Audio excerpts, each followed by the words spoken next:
تو ہم نے فرمایا کہ تم دوڑو نہیں، تم ہی غالب رہو گے، اور تمہارے ہاتھ میں جو عصا ہے اس کو ڈال دو۔ تو ان لوگوں نے جو سوانگ بنایا ہے یہ عصا ان سب کو نگل جائے گا، اور جادوگر معجزات کے مقابلہ میں جہاں بھی وہ آئے کامیاب نہیں ہوتا۔ تو تمام جادوگر سجدہ میں گر کر کہنے لگے کہ ہم حضرت ہارون و حضرت موسیٰ کے رب پر ایمان لائے۔ معزز ناظرین، اس لاٹھی کا دوسرا معجزہ یہ ہے کہ عصا مارنے سے چشمے جاری ہو گئے۔ اس کا واقعہ اس طرح ہے کہ بنی اسرائیل کا اصلی وطن ملک شام تھا، لیکن حضرت یوسف علیہ السلام کے دور حکومت میں یہ لوگ مصر میں آ کر آباد ہو گئے، اور ملک شام پر قوم امالکہ کا تسلط اور قبضہ ہو گیا جو بدترین قسم کے کفار تھے۔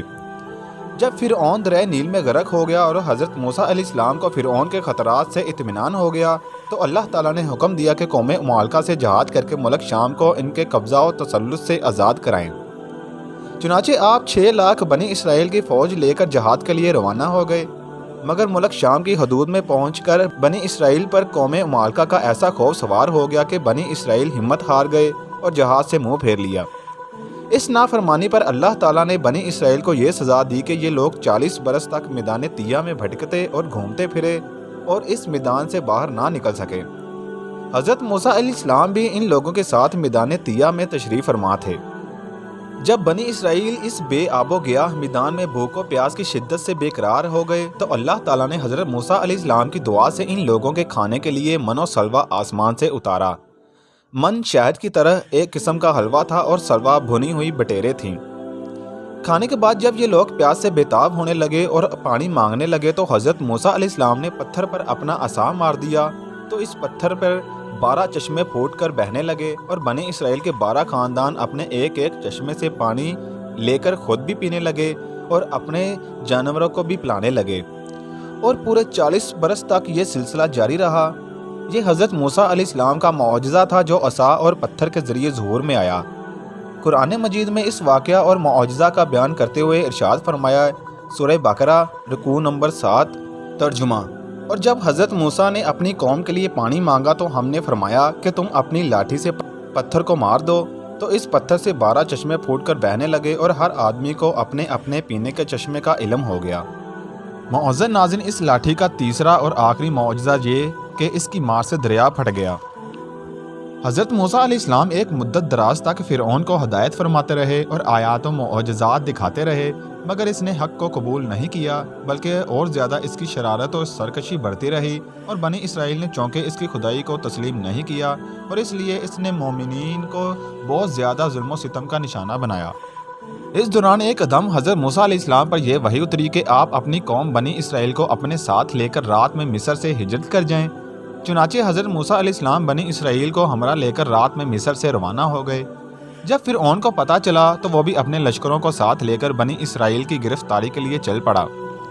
جب دونوں لشکر ایک دوسرے کے قریب ہو گئے تو بنی اسرائیل فرعون کے خوف سے چیخ پڑے کہ اب تو ہم فرعون کے ہاتھوں میں گرفتار ہو جائیں گے، اور بنی اسرائیل کی پوزیشن بہت نازک ہو گئی، کیونکہ ان کے پیچھے فرعون کا خون خوار لشکر تھا اور آگے موجیں مارتا ہوا دریا تھا۔ اس پریشانی کے عالم میں حضرت موسیٰ علیہ السلام مطمئن تھے اور بنی اسرائیل کو تسلی دے رہے تھے۔ جب دریا کے قریب پہنچ گئے تو اللہ تعالیٰ نے حضرت موسیٰ علیہ السلام کو حکم فرمایا کہ تم اپنی لاٹھی دریا پر مار دو۔ چنانچہ جو ہی آپ نے دریا پر لاٹھی ماری تو فوراً ہی دریا میں 12 سڑکیں بن گئیں، اور بنی اسرائیل ان سڑکوں پر چل کر سلامتی کے ساتھ دریا سے پار نکل گئے۔ فرعون جب دریا کے قریب پہنچا اور اس نے دریا کی سڑکوں کو دیکھا تو وہ بھی لشکریوں کے ساتھ ان سڑکوں پر چل پڑا، مگر جب فرعون اور اس کا لشکر دریا کے بیچ میں پہنچا تو اچانک دریا موجیں مارنے لگا اور سب سڑکیں ختم ہو گئیں، اور فرعون اپنے لشکروں کے ساتھ دریا میں غرق ہو گیا۔ اس واقعہ کو قرآن مجید نے اس طرح بیان فرمایا ہے، ترجمہ۔ جب دونوں جماعتیں لشکر فرعون و اصحاب موسیٰ ایک دوسرے کو دیکھنے لگیں تو اصحاب موسیٰ نے کہا کہ ہم بالیقین گرفتار ہو جائیں گے، تو حضرت موسیٰ علیہ السلام نے فرمایا کہ ہرگز ایسا نہیں ہو سکتا، کیونکہ میرے ساتھ میرا رب ہے، وہ عنقریب مجھے اس سے نکلنے کا راستہ بتا دے گا۔ پھر ہم نے حضرت موسیٰ علیہ السلام کو حکم دیا کہ اپنے عصا کو دریا پر مارو، چنانچہ انہوں نے اس پر عصا مارا جس سے دریا پھٹ گیا، اور ہر 2 حصہ اس کا اتنا اونچا تھا جیسے بڑا پہاڑ، اور ہم نے دوسرے فریق کو بھی اس جگہ سے قریب پہنچایا، اور حضرت موسیٰ علیہ السلام اور ان کے سب ساتھیوں کو بچا لیا، پھر دوسروں کو غرق کر دیا۔ یقیناً اس واقعہ میں بڑی عبرت ہے اور باوجود اس کے ان کفار میں سے اکثر ایمان نہیں لائے۔ معزز ناظرین، یہ ہیں حضرت موسیٰ علیہ السلام کی مقدس لاٹھی کے ذریعے ظاہر ہونے والے وہ تینوں عظیم الشان معجزات جن کو قرآن کریم نے مختلف الفاظ اور متعدد عنوانوں کے ساتھ بار بار بیان فرما کر لوگوں کے لیے عبرت اور ہدایت کا سامان بنا دیا ہے۔ معزز ناظرین، یہ تھا آج کا دلچسپ واقعہ جس سے ہم نے آپ کو آگاہ کیا۔ امید ہے آپ کو پسند آیا ہوگا۔ ویڈیو پسند آئی ہے تو پلیز لائک کر دیں۔ چینل پہ پہلی بار آئے ہیں تو چینل کو سبسکرائب کر دیں تاکہ ایسے واقعات سے ہم آپ کو آگاہ کرتے رہیں۔ ملتے ہیں اگلی ویڈیو میں، تب تک کے لیے اپنا خاص خیال رکھیے گا۔ اللہ حافظ۔